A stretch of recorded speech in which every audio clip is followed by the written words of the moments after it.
Oke, sekarang kita lanjut ke transaksi upstream dengan menggunakan cost method. Yang pertama dengan penjualannya di akhir tahun.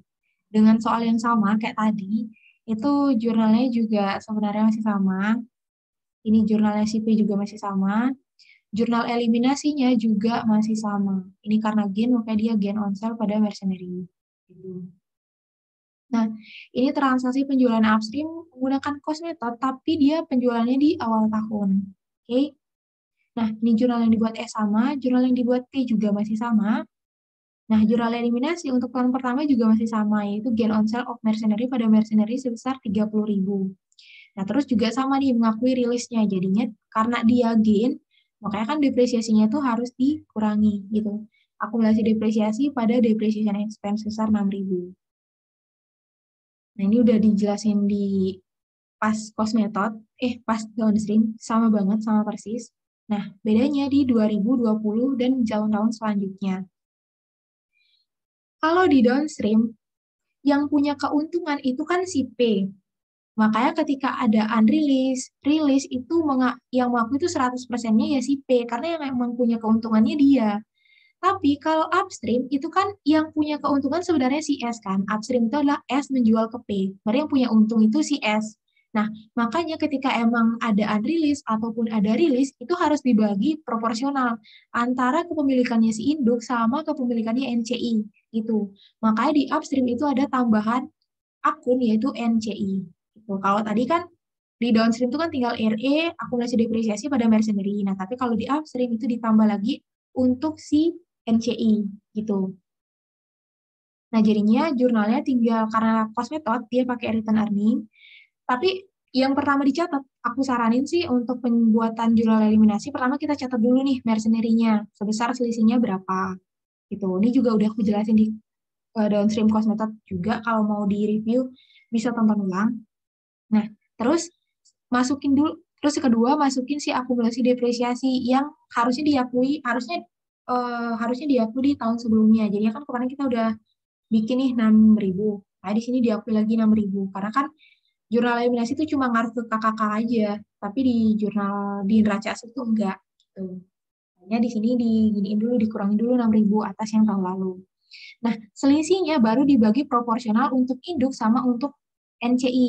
Nah, 30.000 kurang 6.000 itu kan 24. 24, terus si induk punya berapa? Punya 80%. Jadi tinggal return earning itu adalah 80% dikali sama 24.000. Dapatlah 19.200. Sisanya masuk ke NCI. NCI kan berarti kan punya 20% kan. Jadi tinggal 24.000 dikali sama 20%. Dapatlah 4.800. Nah, sama juga dia tiap tahunnya mengakui rilisnya, jadi tinggal akumulasi depresiasi pada depreciation expense gitu. Ini udah sama. Terus jurnal tahun-tahun selanjutnya juga sebenarnya sama, perbedaannya adalah di nominal ketiganya ini gitu. Mercenary tetap kita masukin pertama 30.000, terus akumulasi depresiasi itu yang udah di aku tahun-tahun sebelumnya, jadi di 2019 ada 6.000, di 2020 ada 6.000, jadi ya totalnya kan 12.000. Nah, selisihnya kan 30 kurang 12 itu 18. Berarti tinggal diproporsiin. Jadi si induk dapat 80% dari 18.000, dapatlah 14.400 dan NCI dapat 3.600, yaitu adalah 18.000 dikali sama 20%. Nah, ini sama lagi mengakui akumulasi depresiasi untuk tahun ketiga. Ini juga sama dengan cara yang sama. Ini di notes, ini berubah dan juga ini berubah. Dan ini juga sama. Tuh. Nah, selanjutnya itu adalah penjualan upstream menggunakan equity method dengan case penjualan di akhir tahun. Dengan soal yang sama, jurnal yang dibuat si penjual juga sama, jurnal yang dibuat si pembeli juga sama. Nah, di sini mengakui ada, nah bedanya, kayak yang udah aku bilang tadi, upstream yang punya keuntungan kan si S. Berarti ketika si P mau mengakui itu kan cuma berhak mengakui sebesar ya emang bagiannya dia aja gitu. Nah, jadinya di sini kalau di downstream tadi itu kan dia income income from S pada investment in S kan sebesar 30.000. Nah, tapi karena di sini yang punya keuntungan si S, makanya si P mengakui sebesar persentasenya aja, yaitu adalah 80%. Makanya income from S pada investment in S sebesar 24.000. dapat dari 80% dikali sama total keuntungan. Total unreleased-nya itu 30.000. Nah, terus untuk jurnal eliminasi juga tetap juga masih sama untuk tahun pertama, yaitu adalah gain on sale of mercenary pada mercenary sebesar total gain-nya 30.000.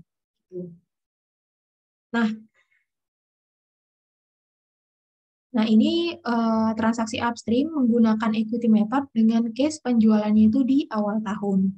Dengan soal yang sama, dengan masa manfaat 5 tahun, jurnal yang dibuat penjual masih sama, jurnal yang dibuat pembeli juga masih sama. Oke, ini di notes masih sama banget. Ini juga sama kayak tadi. Gitu. Makanya dia kan mengakui hanya sebesar persentase yang berhak diakui si P, karena ini upstream. Gitu.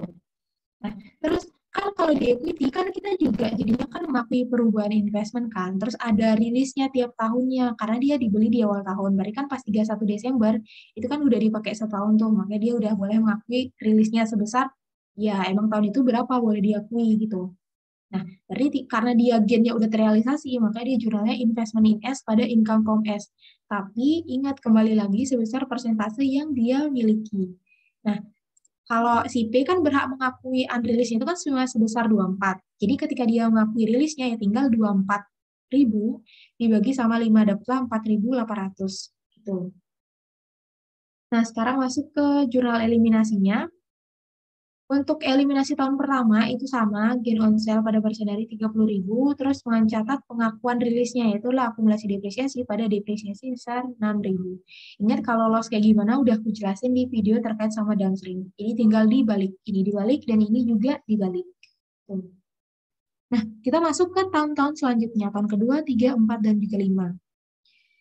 Ini sebenarnya sama kayak upstreamnya cost method, tapi dia gantinya cuma di bagian ini. Kalau cost method kan pakai return earning, tapi di equity method pakai investment in S gitu.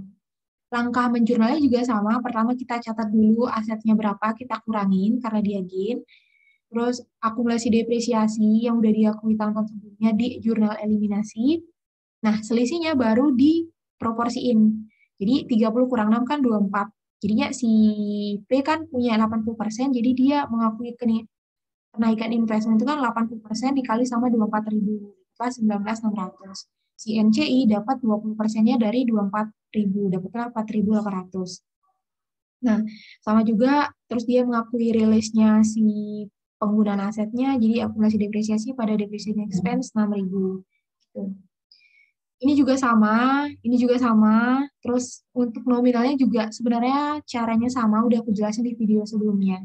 Jadi ini 12.000, dapat dari ini 6.000, ini juga 6.000. Terus selisihnya baru diproporsin ke investment in S sama si NCI. Ini 80% dari 24, ini adalah 80% dari 18.000, 30 kurang 12, dan ini adalah 20%-nya. Terus mengakui juga rilisnya per tahunnya gitu. Ini juga sama, ini juga sama. Oke.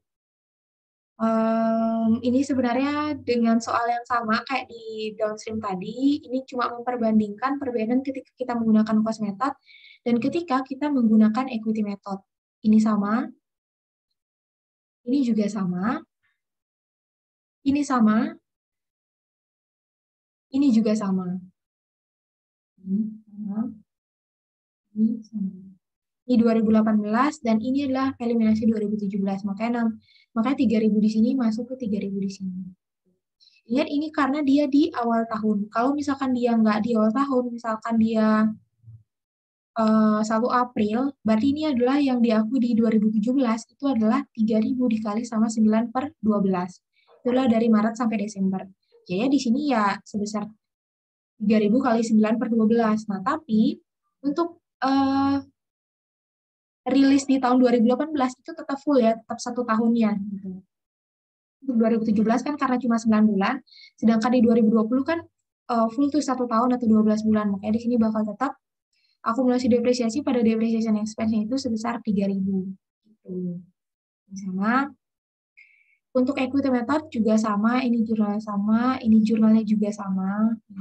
Ini. Ingat yang diakui hanya sebesar persentase kepemilikan si P aja, karena ini adalah upstream, berarti yang punya keuntungan adalah CS. Gitu. Jadi NCI nanti juga dapat bagian. Gitu. Ini rilisnya, Ini jurnal eliminasi tahun pertama juga masih sama. Jurnal penyesuaian tahun kedua juga masih sama. Di notes adalah cost method pakai return earning dan si equity method pakai investment IS. Dan ini jurnal umum yang dibuat CP di tahun 2018 juga menyesuaikan dengan rilis per tahunnya berapa. Jadi investment in S pada income from S sebesar 2.700. Mungkin itu aja penjelasan dari aku terkait sama materi dari aset tetap yang disusutkan. Sekian, semoga bisa bermanfaat, semoga bisa dipahami, semangat belajarnya, semoga lancar ujiannya. Semangat!